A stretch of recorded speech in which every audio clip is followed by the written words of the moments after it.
ဒါကြောင့်စိတ်ချမ်းသာပျော်ရွှင်မှုထက်အရေးကြီးသောအရာမရှိပါစိတ်ချမ်းသာမှာကိုယ်ကျန်းမာမှာပါဒါကြောင့်ညစဉ်အိပ်ပျော်အောင်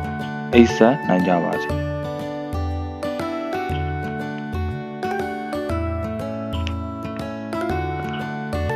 အိပ်ဆက်ခြင်းကိုအနှောက်အယှက်ဖြစ်စေမယ့်အရာလုံးအိယာနာကနေဖယ်ရှားလိုက်ပါအိမ်ပျော်နိုင်လောက်တောကဖြစ်စေမယ့်အရာတွေကိုချရေးလိုက်ပါဒီကိစ္စတွေကတင်ထင်သလောက်စိုးမနေသေးတာကိုသတိပြုပါရေ water မနေ့ကပညာရှင်တူနဲ့စကားပြောကြရင်ရေချောင်းပြောပြကြပါတယ်ဒီအန်ဒီကလွန်ခဲ့တဲ့2နှစ်ကကီလို80ကျော်လောက်နဲ့အတော်ဝါခဲ့တဲ့သူပါအခုတော့ကီလို20ကျော်ပြုတ်ကျသွားပြီတကယ်ကိုလူငယ်မျိုးသမီးတယောက်လိုလူတစ်တယောက်လိုကျမ်းမှာဖြက်လက်နေပါတယ်သူကနေထိုင်စားသောက်ပုံတွေးခေါ်စဉ်းစားပုံတွေအကုန်ပြောင်းလဲပစ်လိုက်တာပါ lifestyle တစ်ခုလုံးကိုပြောင်းယူလိုက်တယ်ပေါ့အဲ့ဒီမှာကိုအရန်ယုံကြည်မှုရှိတဲ့ကျမ်းမှာဖြက်လက်ပေါ်ပါတဲ့လူတစ်တယောက်ဖြစ်လာခဲ့ပါတယ်ကျမဟာသူတက်အသက်20ကျော်ငယ်ပေမဲ့အစီတွေဘလဘလနဲ့ဝါဖိုင်ပြည့်တုတ်ကြီးဖြစ်နေပါတယ်တက်လုံးဆွမြင်းကျင့်သုံးစားတောက်လာတဲ့အမှုအကျင့်တွေကို2ရက်ထဲနဲ့ပြောင်းဖို့ဆိုတာမဖြစ်နိုင်ပါဘူး lifestyle အသစ်တစ်ခုကိုအကျင့်ပါတော့အောင်လုပ်ဖို့ဆိုတာနှစ်နဲ့ချီအချိန်ပေးရပါတယ်ကျမတို့ကအလွယ်လန်းလိုက်ခြင်းစိတ်လိုလိုက်ခြင်းတော့10ရက်လောက်မှပဲမချက်ရင်ဆက်ပြီးဝိချခြင်းနဲ့စိတ်မရှိတော့ပါဘူးတုံရင်ပြန်ရောက်သွားကြတာပါပဲတကယ်တော့ကျမတို့မှလည်းအခုတက်ပို့ပြီးကျမ်းမာလှပခြင်းတဲ့စန္ဒတွေရှိနေခဲ့ပါတယ်ဖြစ်အောင်လုပ်ဖို့သာလိုနေတာပါကျမကိုပြောခဲ့တာနှစ်ခုပါနံပါတ်1ရေတောက်ပါရေများများတောက်ပါတယ်ရေဆိုတာကိုယ်ခန္ဓာအတွက်အရေးကြီးတဲ့ဓာတ်တစ်ခုဖြစ်ပါတယ်ရေများများတောက်ရင်အသားရည်စိုးပြေကြည်လင်တဲ့အပူပုံအညစ်အကြေးတွေဆင်းတယ်ရေကဘိုက်ကိုဖြိလိုက်တဲ့အခါမှာအစာတွေအများကြီးမစားမိတော့ဘူးဒါကြောင့်ကိုယ်လေးခြင်းလည်းကြာပါတဲ့ခါတလေကျမတို့ရေတောက်ဖို့မေ့နေတတ်ကြပါတယ်ရေမတောက်တော့ထွက်ရမယ့်ဟာတွေလည်းမထွက်လာပဲချုပ်ကုန်တတ်ပါတယ်အစိတ်တွေစုနေသလိုမျိုးကိုယ်ခန္ဓာမှာဖြစ်ရပါတယ်နံပါတ်2ရေကူးပါတယ်ရေကူးသမားတယောက်ကိုကူးတတ်သည်ဖြစ်စေမကူးတတ်သည်ဖြစ်စေရေထဲမှာလှုပ်လှုပ်ရှားလေးလုပ်နေတာစိတ်ဖိစီးမှုကိုကြာစေပါတယ်ကျမဆိုခွေးကူးလောက်ပဲကူးတတ်တဲ့သူပါမြုပ်မသွားရုံတမယ်ပေါ့ရေသားအသေးချာမကူးတတ်တာရေပေါ်မှာပလက်လန်ပြီးတော့အကြာကြီးမျောနေတတ်ပါတယ်တခါတလေမျက်စိမိတ်ပြီးအနားယူနေပြီးပါတယ်အဲဒီလိုကောင်းကင်ကြီးကိုပလက်လှန်ကြည့်နေတဲ့အခါငါပြန်နိုင်ပါလားလို့တွေးမိနေတဲ့ပလက်ကလေးပုံကိုသတိရမိပါတယ်အကောင်းမြင်ဝါဒဟာစိတ်ကိုပြေရော့စေနိုင်တယ်ဆိုတဲ့အဓိပ္ပာယ်ဆောင်တဲ့ကာတွန်းလေးပါပလက်လန်နေတဲ့လက်ကလေးကတကယ်တော့ဒုက္ခရောက်နေတာပါဒီအချိန်မှာတော့ကောင်းကင်ကြီးကိုကြည့်ပြီးငါပြန်နေတာပါလားလို့အထင်ရောက်နေနိုင်တာအကောင်းမြင်ဝါဒပါပဲစိတ်ဖိစီးမှုတွေရော့လာတာနဲ့အမျှအကောင်းမြင်စိတ်လည်းတိုးလာတတ်ပါတယ်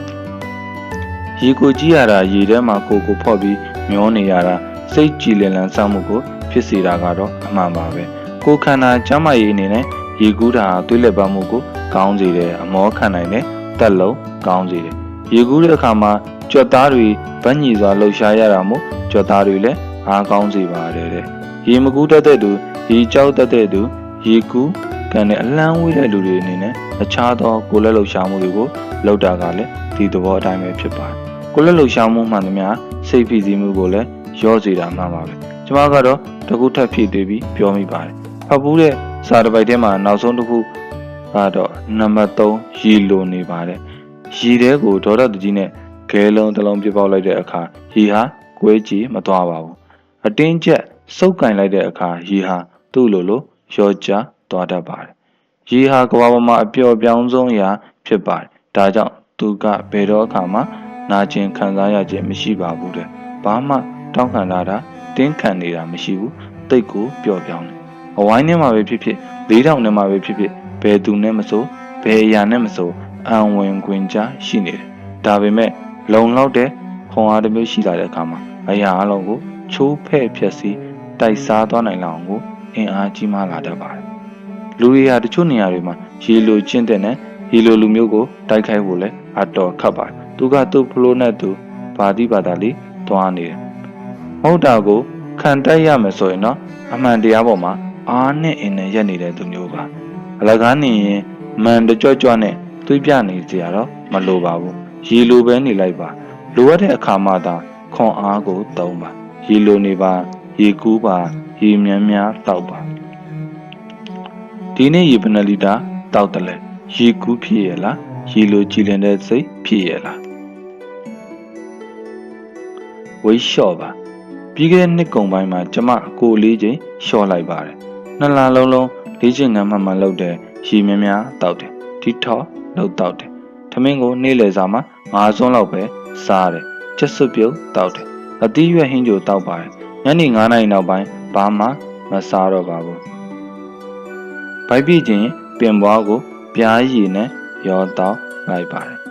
တပတ်လောက်မှတင်ကိုတိတိတသားကြီးကျလာပါတယ်ကျမလုပ်တဲ့လေ့ကျင့်ခန်းကထွေထွေထူးထူးမဟုတ်ပါဘူးလမ်းလျှောက်တာပါပဲတနေ့ကို3 ကီလိုမီတာ2 မိုင်လျှောက်ပါတယ်လမ်းလျှောက်ဆက်ပေါ်မှာတရားနာထောင်ရင်လျှောက်တာ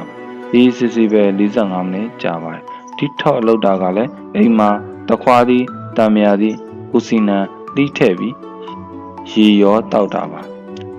ဒင်နာရီဘာတွေသွားစားတဲ့အခါခက်တီတီပဲအရွက်တွေထိုင်ဝမ်းနေနိုင်ပါထိုင်ဝမ်းနေလိုက်ပါတယ်အချိုရည်တွေစော်ဒါတွေလုံးဝမတောက်ပဲစိတ်ကိုတကယ်နိုင်ခဲ့တယ်နှစ်လကြာတော့10 ပေါင်ကျသွားတယ်ပြီးတော့လုံးဝဆက်မကြတော့ပါဘူးကျမလည်းစိတ်မရှိတော့ပါဘူး weight trainer ဆိုတာကိုဝယ်လိုက်ပါတယ်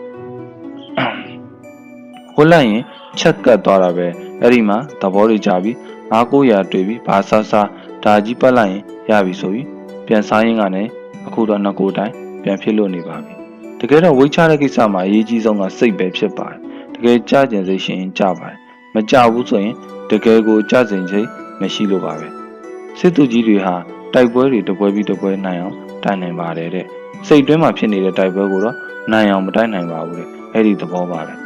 ကိုယ်စိတ်ကိုနိုင်လိုက်ပြီဆိုရင်စူပါဟီးရိုးတွေရဲ့ခံစားမှုမျိုးကိုရလာတတ်ပါတယ်မဖြစ်နိုင်ပါဘူးဆိုတာကနေငါလုံနေနိုင်ပြီဆိုတဲ့ခံစားချက်ဟာအင်အားကြီးတဲ့ခံစားမှုမျိုးဖြစ်ပါတယ်တပတ်လောက်စိတ်ကိုနှိမ်ထားလိုက်ရင်ခေါင်းမထောင်နိုင်တော့ပါဘူးဝိတ်လျှော့နေရင်ကနေအစာတွေပြန်စားမိတယ်ပြန်ဝလာတယ်ဆိုတာဟာစိတ်မနိုင်ဘူးဆိုတဲ့တတ်သေးပါပဲဝိတ်ကျလာတာကနောက်မှတိုးတော့စိတ်ကိုနိုင်တဲ့အတွက်ကိုယုံကြည်မှုတိုးလာတာကတကယ်ကိုစွမ်းအားတစ်ခုဖြစ်ပါတယ်ပြန်ဝလာတဲ့အခါစိတ်ကိုရှုံးသွားပါတယ်အဲဒီကပဲစိတ်ဖိစီးမှုပြန်ဖြစ်လာပါတယ်ဘယ်တော့မှကြာမှာမဟုတ်ပါဘူးလုံနေလဲအပိုပဲဆိုပြီးပြန်စားမိလာပါတယ်ဒါမျိုးလဲကြုံမှုကြမှာပဲထင်ပါရဲ့ဒီခေတ်မှာအမျိုးသမီးရောအမျိုးသားတွေပါဝနေတတ်ကြပါတယ် lifestyle ကြောင့်ဖြစ်မယ်ထင်ပါတယ်စားရတာတောက်တာအပြင်အထိုင်များတာလည်းပါမှာပေါ့အလုပ်တွေများတော့လဲကျင်သွားဖို့အချိန်မပေးနိုင်မျိုးတဲ့တစ်ခါထွက်လိုက်ရရင်ကိုကားပေါ်မှာနိုင်နဲ့ချီထိုင်လိုက်ရပြီလေဒူးတွေနာခါးတွေနာနဲ့ဇလန်းကစပြီလူတွေဟာပိန်တာဝါတာနဲ့ပတ်သက်ပြီးအမြဲစိုက်ကိုတစ်ခုရှိပါတယ်စာဖတ်သူတွေထဲမှာလည်းဝါတဲ့သူတွေလည်းရှိသလိုပိန်တဲ့သူတွေလည်းရှိမှာပါပိန်တဲ့သူကလည်းအယံဝါကျင်နေကြပြီးဝါတဲ့သူကလည်းအယံကိုပိန်ကျင်နေကြတာတဘာဝပါဒါပေမဲ့လူများစုအနေနဲ့ကတော့ဝါတဲ့ပြဿနာကပိုကြီးနေတယ်ပဲပြောရမှာပါအထူးသဖြင့်မိန်းမတွေကအသက်ကလေးနည်းနည်းရလာလို့ဘိုက်ခောက်ထွက်လာတာလက်မောင်းတွေတုပ်လာတာနဲ့ကိုမလာတော့ဘူးဆွဲဆောင်မှုမရှိတော့ဘူးထင်ပြီးစိတ်သက်ကြတတ်ကြတယ်ဝါလာတဲ့အခါအင်ကြီးဝတ်စားလဲအတော်ကိုရှားလာတယ်ယောက်ျားတွေကြတော့ဘိုက်ထွက်လာတာဟာဆိုင်းရော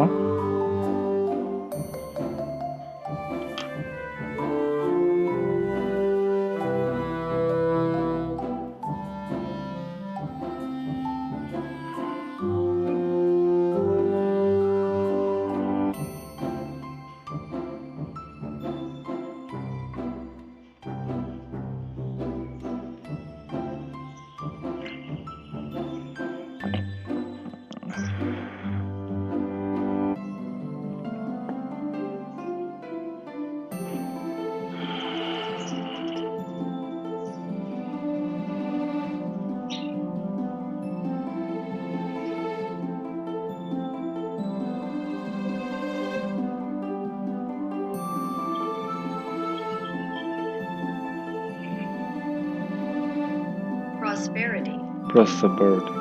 Prosperity. Prosperity. Prosperity. Prosperity. Prosperity. Prosperity. Prosperity. Prosperity. prosperity ဟဲ့ sign of prosperity and wealth ချမ်းသာကြွယ်ဝခြင်းရဲ့လက္ခဏာလို့ယူဆကြပါတဲ့တကယ်တော့ပိန်သူဖြစ်ဖြစ်ဝါသူဖြစ်ဖြစ်စိတ်ကြည်ရွှင်နေရင်မျက်နာကပါပြုံးပြောကိုဟန်မူရကားပါတွက်လက်ပြီးလှတာပါပဲစိတ်ဓာတ်ကျနေရင်တော့ဝါဝပိန်ပိန်ညှိုးနှွမ်းပြီးမလှပနိုင်တာသတိပြုပါဝါလို့အပြင်မထွက်ချင်ဘူးတပုံမရိုက်ချင်ဘူးဆိုတာကအခြေမြင့်မရှိတဲ့အကြောင်းပြချက်တွေပဲဖြစ်ပါတယ်ဝါပေမဲ့လှအောင်နေတတ်ရင်နေလို့ရသေးတယ်ဒါပေမဲ့တကယ်ပိန်ခြင်းရင်တော့လျှော့ရမှာဖြစ်ပါတယ်အသက်40မှာအသက်အစိတ်လောက်ကကိုလုံးမျိုးကိုတော့ဘယ်ရပါတော့မလဲအသက်40မှာ50မှာဝါလာတဲ့နဲ့အတူအသက်30လောက်တုန်းကမရခဲ့တဲ့ပညာတွေအတွေ့အကြုံတွေပိုင်ဆိုင်မှုတွေရှိလာတာမိသားစုဝင်တွေတိုးလာတာဝမ်းသာဂုဏ်ယူစရာပါပြေဖြိုးရင်းချက်တဲ့အလားရှိတဲ့ကျမ်းပါတယ်ဆိုရင်ကျေနပ်ဖို့ပါပဲဝါတိုင်းလဲကျမ်းမာရင်မကောင်းဘူးပြောလို့မရသလိုပိန်တိုင်းလဲကျမ်းမာနေရလို့ပြောလို့မရပါဘူးကျမ်းမာရေးစောင့်ရှောက်မှုဆိုတာကတော့ပိန်တီဖြစ်စေဝါတီဖြစ်စေလောက်ကိုလောက်ရမှာပါပဲလူတွေဟာကိုယ်ခန္ဓာကိုယ်အချိုးစားနဲ့ကိုပါကျမဆိုမွေးကလေးကတစ်ခါမှမပိန်ပါပိန်တော့အချိန်များရှိခဲ့တော့လဲတငယ်ချင်းတွေနဲ့ရှင်းလိုက်ရင်တော့ပြည့်ဖြိုးနေတာပါပဲကျမပိန်နေဆိုတာသူများတွေဝါနေသလောက်ရှိတာပါအမျိုးသားဖြစ်ဖြစ်အမျိုးသမီးဖြစ်ဖြစ်အရွယ်ရဟော်မုန်းရကိုယ်ခန္ဓာအချိုးအစားတွေပြောင်းလဲလာတဲ့အခါအရှိကိုအရှိအတိုင်းတဘာဝကြကြနေထိုင်ဝတ်စားတတ်ခြင်းဟာကျမတို့ကိုပိုယုံကြည်မှုရှိစေပါတယ်တက်တောင့်တက်တာရှိမှုကလည်းကျမတို့ဟန်ပန်ကိုအသက်ဝင်စေပါတယ်ဒါကြောင့်ဝါလို့ပိန်လို့ဆိုတာကြောင့်တော့စိတ်တမ်းမကြပါနဲ့ဒါပေမဲ့ကိုလိုချင်တဲ့ကိုခန္ဓာအနေထားကိုရဖို့ကျမ်းမာတွက်လက်တဲ့ကိုဟန်မူရာကိုရဖို့ဆိုတာကတော့ကိုယ်တိုင်ကြိုးစားမှဖြစ်မှာပါဝိချမယ်ဆိုအခုချက်ချင်းဒီနေ့ကစပြီးချလိုက်ပါလာကောင်မတို့တနင်္လာနေ့မှတို့ရက်တရက်မရောက်ရအောင်စောင့်မနေပါနဲ့ဝိချတဲ့ကိစ္စမှာအဓိကလိုတာကစိတ်ပါပဲစိတ်တဲ့ကြံ့ခိုင်မှုရှိတဲ့ဆိုတကယ်ကိုကြပါတယ်စိတ်ကိုနိုင်ရင်ချလို့ရပါတယ်ပြန်ဝလာတယ်ဆိုတာဟာလဲစိတ်ကိုအလိုလိုက်မိလို့ပါပဲကိုကဘာကိုလိုချင်တာလဲကိုလုံးနေတာကဘာလဲအခုကိုဖြစ်နေတာကဘာလဲဒီမိကုန်းသုံးခုကိုပဲအဖြေရှာထုတ်ပေးလိုက်ပါသင်ဝိချသွားပါလိမ့်မယ်တင်ကဘာကိုလိုချင်တာလဲတင်လုံးနေတာကဘာလဲခုတင်ဖြစ်နေတာကဘာလဲကြောက်စိတ်ကိုအနိုင်ယူခြင်းကျမငယ်ငယ်ကတင်ချာစာမှုပဲဖြေခံနေပြီဆိုအတိကြောက်တယ်တင်ချာမဖြေခင်တည်းဆိုပု္ပ္ပစာတွေလေ့ကျင့်ရင်ကောင်းမှုအံတော့တာပဲအဲ့ဒီကိစ္စကအတန်းငယ်ငယ်မှာတစ်ခါဖြစ်ပြီးနောက်ပိုင်းအမြဲလိုဖြစ်လာပါတယ်အခြားဘာသာတွေဖြေရမယ့်ရက်ဆိုအေးဆေးပဲတင်ချာမဖြေခင်တည်းဆိုရင်ဒီလိုတွေအမြဲဖြစ်တယ်အဲ့တော့တင်ချာဖြေရမယ်ဆိုရင်ကျမကောင်းမှုမယ်အံ့မယ်ပြီးရင်ငိုပြီးမောအိပ်ပျော်သွားမယ်ဆိုတဲ့ဖြစ်စဉ်သဘောကိုအလိုသိလာတယ်တကယ်လဲအဲ့ဒီအတိုင်းအမြဲကောင်းမှုပြီးအံ့တယ်တင်ချာဟာကျမတို့အမုန်းဆုံးရန်သူဖြစ်တယ်သူ့ကိုမြင်မတန်မုန်းတယ်ကြောက်တယ်ဘုံနောက်ဟာဖြစ်စဉ်တွေရဲ့သဘောကိုမှတ်ထားတတ်တယ်ဒါပြီးရင်ဒါဖြစ်လိမ့်မယ်လို့စိတ်ကဆွဲနေပါရင်အဲ့ဒီတိုင်းလိုက်ဖြစ်တတ်တာပါပဲစိတ်ကတော့ပုံရိပ်ရဲ့သဘောကိုဒါသိတယ်မကြောက်ဘူးဆိုတဲ့စိတ်ထားလိုက်ရင်မကြောက်တော့ဘူးဒါကကြောက်တဲ့ကိစ္စကိုအနိုင်ယူခြင်းတစ်မျိုးဖြစ်တယ်ကြောက်လာရင်လူတွေလောက်တာနှစ်မျိုးရှိပါတယ်တချို့ကထွက်ပြီးပုံရှောင်လိုက်ကြတယ်တချို့ကထိတ်တိုင်းရင်ဆိုင်ပစ်လိုက်တယ်ထွက်ပြီးပုံရှောင်လိုက်ခြင်းအပြင်ကြောက်တာကမပြောက်ပဲကြောင်မဲကြောက်နေတတ်ပါတယ်ကိုကထွက်ပြေးနေပေမဲ့သူ့ကိုထမ်းဖို့ခေါ်သွားစေဖြစ်နေလို့ပါအကြောက်တရားကဂုတ်ပေါ်ခွာစီးပြီးလိုက်လာမြဲဖြစ်ပါတယ်ကြောက်တဲ့အရာတစ်ခုကိုထိတ်တိုက်ရင်ဆိုင်လိုက်သူကတခါသာကြောက်ရပြီးကြော်ဖြတ်ပြီးသားဖြစ်သွားတတ်ပါတယ်နောက်ထပ်ဒီအရာကိုဘယ်တော့အခါမှကြောက်မနေတော့ပါဘူးကျမအတန်းနည်းနည်းကြီးလာတော့တင်ချာဖြေကာနီးအန်တဲ့ကိစ္စမဖြစ်တော့ပါဘူးဖြေကာနီးလေဆောင်မွေးကနဲ့ဝင်ကျင်လေပါပဲဘာဖြစ်လို့လဲစာတွေသိရနေလို့အရင်ဖြေချင်နေတာလားမဟုတ်ပါအလွန်ကြောက်လွန်းတာကြောင့်ဖြစ်ပါတယ်ကြောက်တော့ဒီမိကွန်းကြီးကိုမြန်မြန်ရင်ဆိုင်ပြစ်လိုက်ချင်တာပါပဲတကယ်တမ်းဖြေတော့လဲရသွားတာပဲလေဒီမိကွန်းကိုဖြေနိုင်ဖို့အော့အန်မိုးဝေငိုယိုရတဲ့အထိကြောက်ခဲ့ဘူးတာမထိုက်တန်ပါလားတည်သွားတာလဲပါတယ် အတန်းကြီးလာတော့စာအုပ်တုပ်ထဲမှာစာရေးသူကသူကြောက်လွန်းတဲ့တင်ချာကိုအများကြီးချပြီးတွက်ပစ်လိုက်တာလုံးဝတင်ချာမကြောက်တော့ပါနဲ့ဒီအကြောင်းကိုဖတ်လိုက်ရတော့ကျမတင်ချာမုံဝင်ပဲမကြောက်တော့ဘူးသူ့ကိုနိုင်အောင်အများကြီးချတွက်ပေးလိုက်တယ်တချင်းလေးတွေနဲ့တွက်ပေးလိုက်တယ်ခုနောက်ပိုင်းအသက်ကြီးလာတော့အလုပ်ကိစ္စတွေနဲ့ပတ်သက်လို့ပြောရဆိုရတာမျိုးရှိလာတဲ့အခါကျမအကြောက်ဆုံးလို့ကိုပဲအရင်လှုပ်လိုက်တော့တယ်ပြောရမှာအကြောက်ဆုံးသူနဲ့အရင်ပြောပြလိုက်မဟုတ်ရင်အဲ့ဒီတစ်ခုကိုကြောက်နေရတာနဲ့ကျန်တဲ့လုပ်တွေကောင်းကောင်းစမလုံးနိုင်တော့ပါဘူးကြောက်နေရတာနဲ့အချိန်ကုန်တယ်စွမ်းရည်တွေကုန်တယ်အတွေ့အကြုံရပြောရရင်မလုတ်ချင်ဆုံးအကြောက်ဆုံးကိုနောက်ဆုံးမှထားလုပ်တယ်အော်လှုပ်လိုက်တော့လေလွယ်လိုက်တာထင်ထားသလောက်မခတ်ပါလားပြောလိုက်တော့လေပြီးသွားတာမြန်လိုက်တာဘာလို့များကြောက်ပြီးတွန့်ဆုံနှောင်နေခဲ့ရတာပါလေဆိုပြီးကြောက်နေခဲ့မိတဲ့အချိန်တွေစွမ်းအင်တွေကိုနှမျောမိခဲ့တာကြီးပါပဲကြောက်နေသလားကြောက်တာကိုအရင်ဆုံးသာလှုပ်လိုက်ပါအမြန်လှုပ်လိုက်ပါအကြောက်ဆုံးသောအရာတစ်ခုကိုအရင်ဆုံးဖြည့်ရှင်းလိုက်တော့လေပြီးသွားတာပါပဲကြောက်တာကိုအနိုင်ပေးထားသည့်သူကကိုယ်ဆရာကြီးပဲဖြစ်နေတော့တယ်လေကိုအရာရာလွှမ်းမိုးချုပ်ကင်ထားတဲ့သူ့ကိုအနိုင်မပေးပဲကိုကဆရာကြနေနိုင်ဖို့အရေးကြီးတယ်မဟုတ်လားကြောက်တာတွေကအမျိုးမျိုးရှိတယ်အင်တာဗျူးသွားဖြေရမှာကြောက်တယ်အလုပ်သစ်စားလို့ရမှာကိုကြောက်တယ်ကိစ္စတွေမပြီးပြတ်မှာကိုကြောက်တယ်တစုံတစ်ယောက်နဲ့တွေးဆုံစကားပြောရမှာကိုကြောက်တယ်အမေတည်သွားမှာကိုကြောက်တယ်စစ်ချက်အဖြေမကောင်းမှာကြောက်တယ်ကြောက်တဲ့ကိစ္စတိုင်းစိုးရိမ်ပူပန်ရတဲ့ကိစ္စတိုင်းဘဝမှာတကယ်ဖြစ်မလာတတ်သလိုဘယ်လောက်ကြောက်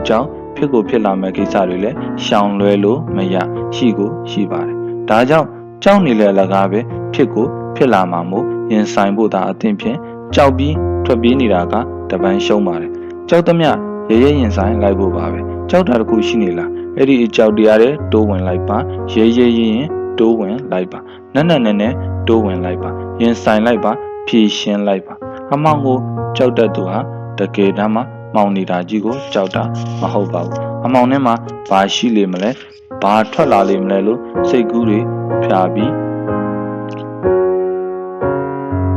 ကြောက်တာမျိုးပါတကယ်တမ်းအမောင်ထဲတိုးဝင်ကြည့်အမောင်ထဲမှာဘာမှမရှိအလင်းကွယ်လို့အမောင်ရောက်လာတဲ့သဘောတဘာဝတာမဟုတ်လားလောကမှာမကြောက်တတ်တဲ့သူမစိုးရိမ်မပူပန်တတ်သူဆိုတာလုံးဝမရှိပါဘူးလူတိုင်းကြောက်တတ်ကြပါတယ်စိုးရိမ်ပူပန်တတ်ကြပါတယ်ကိုကြောက်နေတဲ့အရာတခုကိုသူကဖြစ်အောင်လှုပ်သွားနိုင်တယ်ဆိုတာသူမကြောက်တတ်လို့မဟုတ်ပဲကြောက်တာကိုကြော်လွှားသွားနိုင်ခြင်းသာဖြစ်ပါတယ်အခုလောလောဆယ်ရင်ဆိုင်ဖို့ရှိနေတဲ့ကြောက်နေတဲ့အခက်အခဲတစ်ခုကိုချရေးလိုက်ပါဖြည့်ရှင်းနိုင်မယ်နည်းလမ်းတွေကိုချရေးလိုက်ပါ